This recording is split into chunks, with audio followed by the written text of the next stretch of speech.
आज हम डिस्कस करेंगे intellectual property rights. Intellectual property rights क्या होते हैं, इनकी लीगल प्रोटेक्शन की नीड्स क्यों पड़े हैं। ठीक है, तो बिना टाइम को वेस्ट करते हुए हम आगे बढ़ते हैं। सबसे पहले इंट्रो को देखते हैं इसका। इंटेलेक्चुअल प्रॉपर्टी राइट का इंट्रोडक्शन क्या है। इंटेलेक्चुअल प्रॉपर्टी राइट्स एक ऐसे लीगल राइट्स होते हैं जो किसी इन्वेंटर को और क्रिएटर को दिए जाते हैं उनके क्रिएशन और इन्वेंशन को प्रोटेक्ट करने के लिए, लेकिन ये कुछ टाइम पीरियड के लिए ही दिए जाते हैं। ठीक है, these legal rights confers an exclusive right to the inventor और क्रिएटर। ये जो लीगल राइट्स हैं वो किसी भी क्रिएटर इन्वेंटर को के एक्सक्लूसिव राइट होते हैं, जो कि इसलिए दिए जाते हैं कि वो अपने इन्वेंशन क्रिएशन का यूटिलाइजेशन कर सके बिना किसी इंटरप्शन के या बिना किसी डिस्टर्बेंस के। ये होता है इंटेलेक्चुअल प्रॉपर्टी राइट। अब इसके आगे हम बात करते हैं कि इंटेलेक्चुअल प्रॉपर्टी राइट्स की शुरुआत कहाँ से। इसकी शुरुआत हुई यूरोप से। सबसे पहले अगर हम बात करते हैं, ये 14th सेंचुरी से स्टार्ट किए गए। जो इंटेलेक्चुअल प्रॉपर्टी राइट ग्रांट करना 14th सेंचुरी से स्टार्ट किए गए। अगर हम यूरोपियन कंट्रीज़ में भी बात करते हैं तो सबसे एडवांस टेक्नोलॉजी में सबसे ज़्यादा कौन था? इंग्लैंड था। तो सबसे पहले इससे की शुरुआत इंग्लैंड से हुई, यूरोपियन कंट्री में इसमें।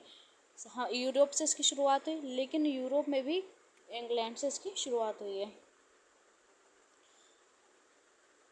ठीक है, जो फर्स्ट कॉपीराइट जो अपेयर हुआ था, कॉपीराइट की अगर हम बात करते हैं, फर्स्ट कॉपीराइट अपेयर कहाँ से हुआ था? वो इटली के वेनिस से हुआ था। ठीक है, और अगर हम बात करें कि जो सबसे पुराना पेटेंट एक्ट है, वो इंडिया का सबसे पुराना पेटेंट एक्ट है जो कि 150 ईयर्स ओल्ड है। हमने एक इंट्रो ले लिया। अब हम बात करते हैं कि व्हाट इज़ प्रॉपर्टी। प्रॉपर्टी क्या होती है, क्योंकि इंटेलेक्चुअल प्रॉपर्टी राइट कैसे हम प्रॉपर्टी के बारे में ही बात करेंगे, लेकिन सबसे पहले हमें ये पता होना चाहिए कि प्रॉपर्टी क्या होती है। Property is nothing. प्रॉपर्टी ऐसा कुछ भी नहीं है। प्रॉपर्टी एक ऐसी चीज़ है, property is something over which a person has a right of ownership. Property एक ऐसी चीज़ है जिसके ऊपर किसी पर्सन का ओनरशिप का राइट होता है, वो प्रॉपर्टी होती है। प्रॉपर्टी को हम दो पार्ट में कैटेगराइज करते हैं। फर्स्ट है इंटेंजिबल प्रॉपर्टी। देखिए, फर्स्ट है टेंजिबल प्रॉपर्टी, सेकंड है इंटेंजिबल प्रॉपर्टी। टेंजिबल प्रॉपर्टी जिसका एक फिजिकल एग्जिस्टेंस होता है वो टेंजिबल प्रॉपर्टी होती है। इंटेंजिबल प्रॉपर्टी जो फिजिकली एग्जिस्ट नहीं करती है वो क्या होती है? इंटेंजिबल प्रॉपर्टी होती है। टेंजिबल प्रॉपर्टी को फर्दर टू पार्ट में कैटेगराइज करते हैं, मूवेबल प्रॉपर्टी और इमूवेबल प्रॉपर्टी।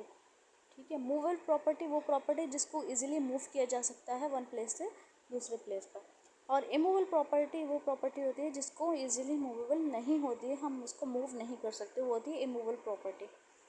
और अगर हम बात करते हैं इंटेंजिबल प्रॉपर्टी, इंटेंजिबल प्रॉपर्टी जो कि फिजिकली एग्जिस्ट नहीं होती है, जिसको हम महसूस तो कर सकते हैं लेकिन हम उसको टच नहीं कर सकते, फिजिकली जिसका एग्जिस्टेंस नहीं होता, वो इंटेंजिबल प्रॉपर्टी होती है। इंटेंजिबल प्रॉपर्टी को भी टू पार्ट्स में कैटेगराइज किया जा सकता है। पहली है इंडस्ट्रियल प्रॉपर्टी और second one is copyright. Industrial property में कौन कौन सी प्रॉपर्टी आती हैं? Patent, trademark, trade secret, geographical indication, ये सब हमारी आती हैं इंडस्ट्रियल प्रॉपर्टी में।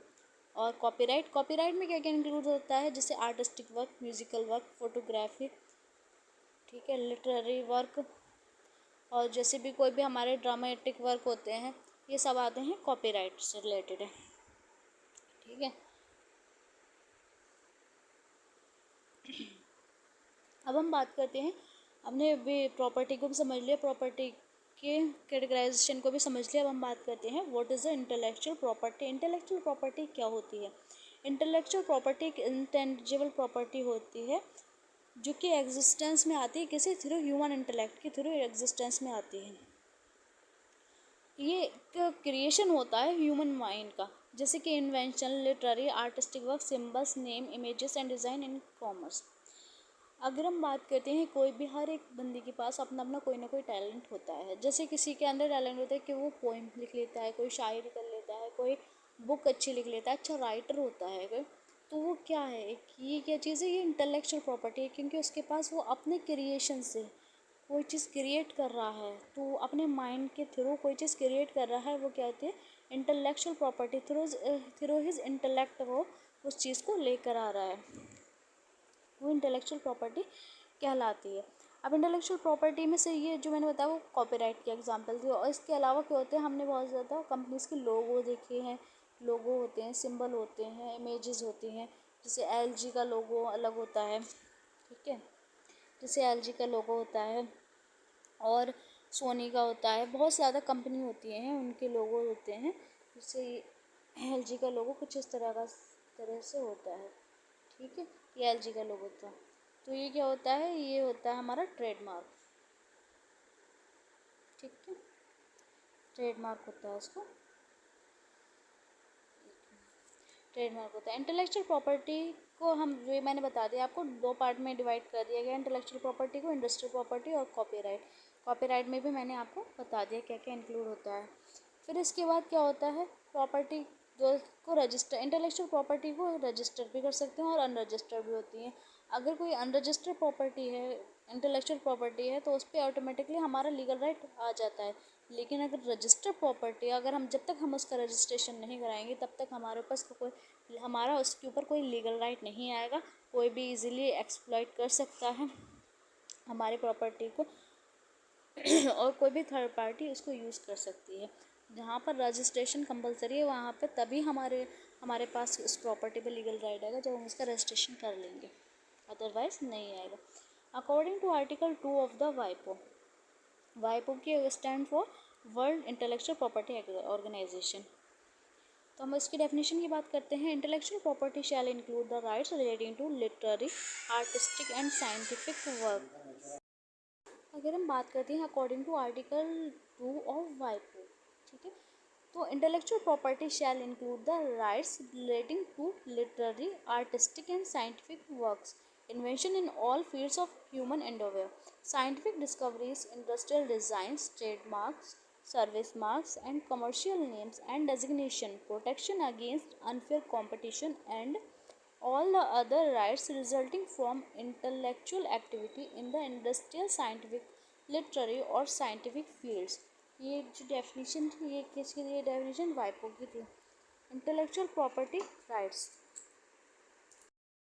अब हम बात करते हैं intellectual property rights. Intellectual property rights की हमें क्यों ज़रूरत पड़ी कि मूवेबल और अगर हम बात करते हैं टेंजिबल, अभी हमें कैटेगराइजेशन किया प्रॉपर्टी का कि दो टाइप में प्रॉपर्टी कैटेगराइज की जा सकती है। फर्स्ट है टेंजिबल और इंटेंजिबल। इंटेंजिबल प्रॉपर्टी में जो प्रॉपर्टीज़ आती है मूवेबल और इमूवेबल, उसके प्रोटेक्शन के लिए तो हमारे पास बहुत ज़्यादा लॉ है, लेकिन टेंजिबल इंटेंजिबल इंटेलेक्चुअल प्रॉपर्टी के प्रोटेक्शन के लिए हमारे पास कोई लॉ नहीं था, इसलिए हमें इसके प्रोटेक्शन की ज़रूरत पड़ी। अगर हम बात करते हैं मूवेबल प्रॉपर्टी के प्रोटेक्शन के लिए, हमारे पास है सेल्स ऑफ गुड्स एक्ट, ठीक है, उसका हम प्रोटेक्शन कर सकते हैं।